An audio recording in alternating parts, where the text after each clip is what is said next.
In this section, we'll be coding an example of synchronized methods. We'll be creating a simple example of a fast food restaurant.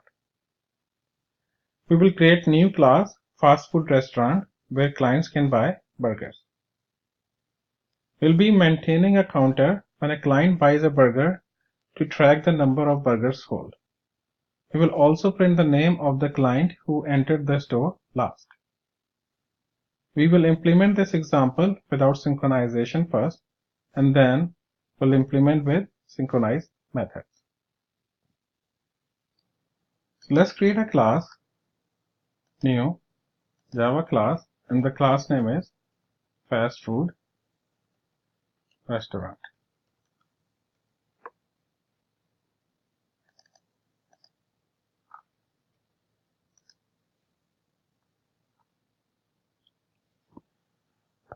So we will define two class level variables, which are the last client name and number of burgers sold. So private string last client name and private integer number of burgers sold.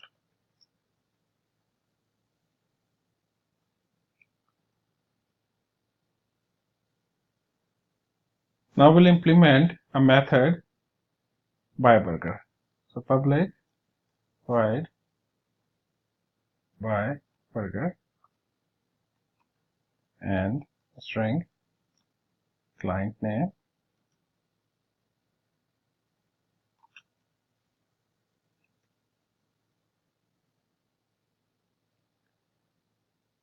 and this dot class name last client name is equal to client name and number of burgers sold plus plus and printing out the name of the client who bought the burger. So client name plus bought a burger.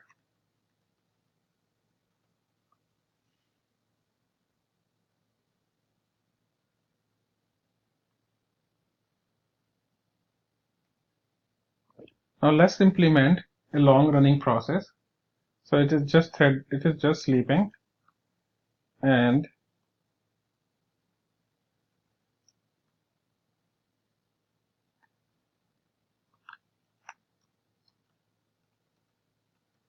so here we'll be just sleeping the thread for 2 seconds.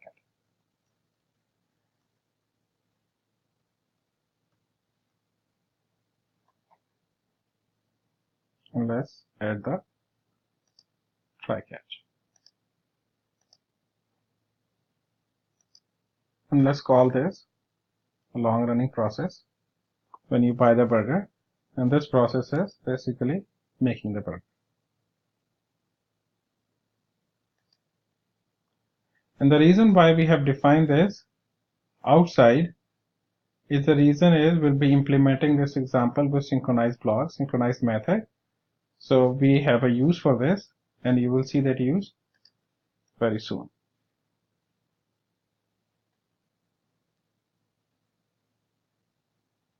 Let's implement getters and setters. So right click,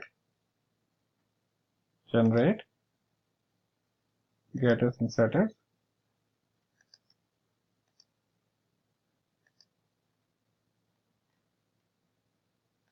And let's create public static void main. Inside public static void main, we'll be measuring the time it takes to run this program. So long start time is equal to system dot current time milliseconds.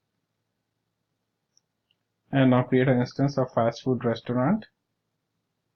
Fast food restaurant is equal to new and fast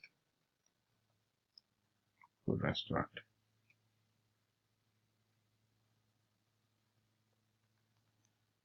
Now start 4 threads thread T1 is equal to new thread.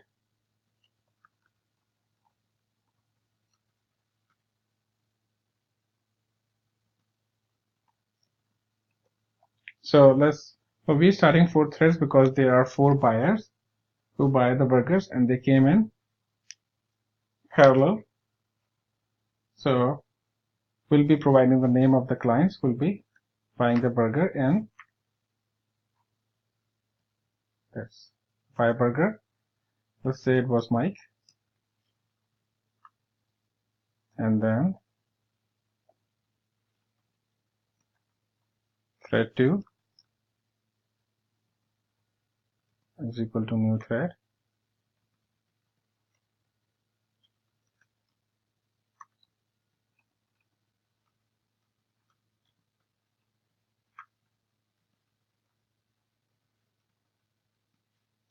And here we have another client, Syed, and thread 3, which is another client.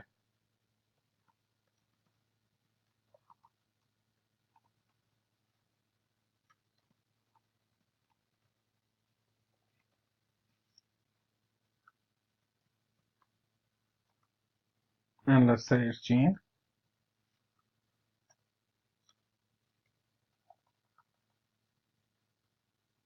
And thread T4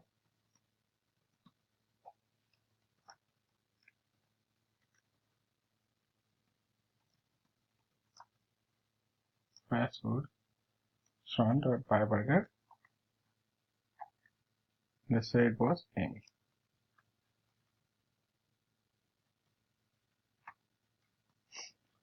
So we have 4 clients who walked into the store to buy the burger. Now let's start those threads. T1 dot start, T2 dot start, T3 dot start, and T4 dot start. And then wait for all those 4 threads to finish, or to have their order ready.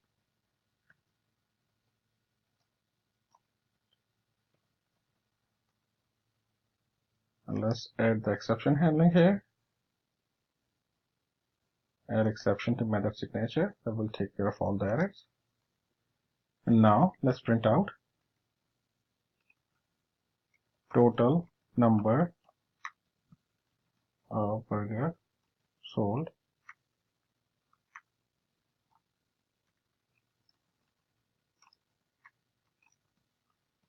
plus fast food restaurant dot number of burgers sold. Get number of burger sold.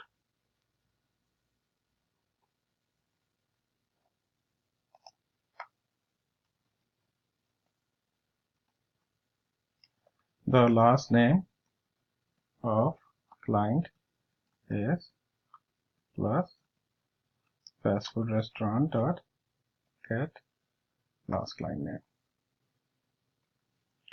And last, we are printing out how long it took to execute this program. Execution time plus system dot current time millisecond minus start time plus in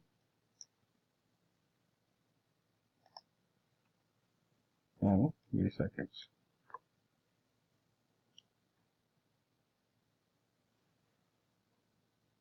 Now let's run this program.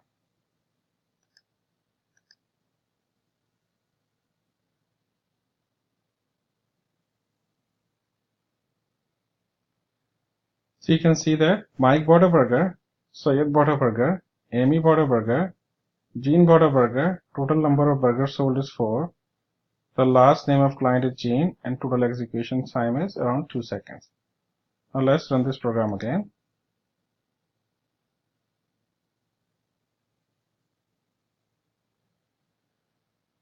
So here you see Mike bought a burger, Amy bought a burger, Jean bought a burger, and Syed bought a burger, but the total number of burgers sold is 3. So, but we sold 4 burgers. So why the total number of burgers sold is 3 is because there are 4 threads, and those 4 threads are increasing the counter by burger,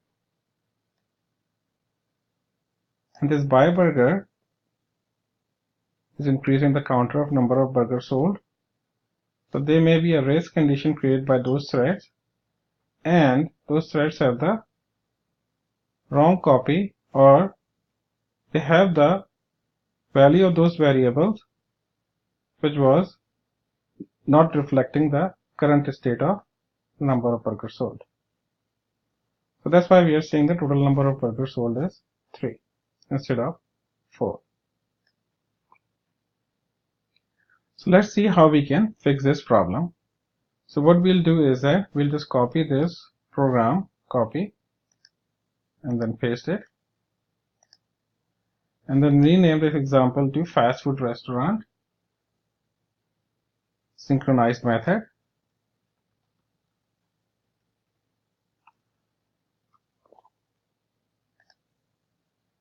And here in this one,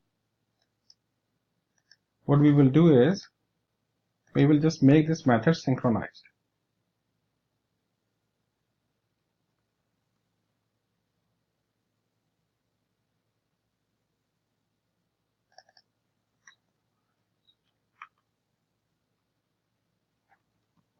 It has to be public synchronized void.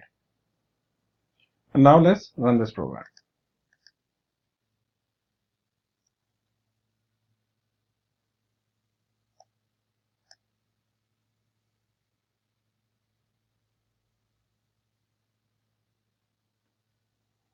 So you can see the total number of burgers sold is 4, but take a look at the execution time. It took 8 seconds to run this program, whereas the previous program which we ran took 2 seconds to run the program. Now let's run this program again.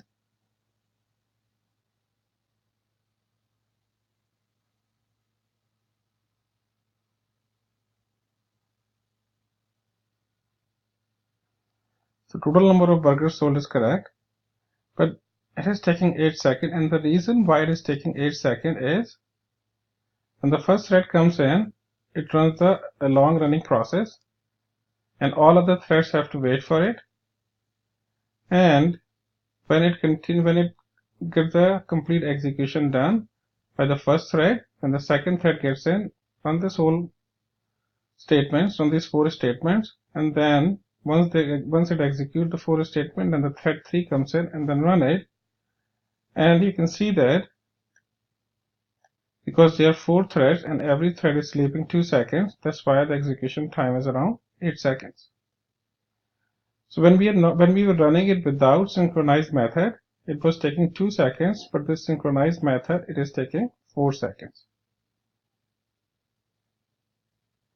So in the next section, we'll look into how we can optimize this program so that instead of 8 seconds, it will take lesser amount of time to run this program and without this synchronized method.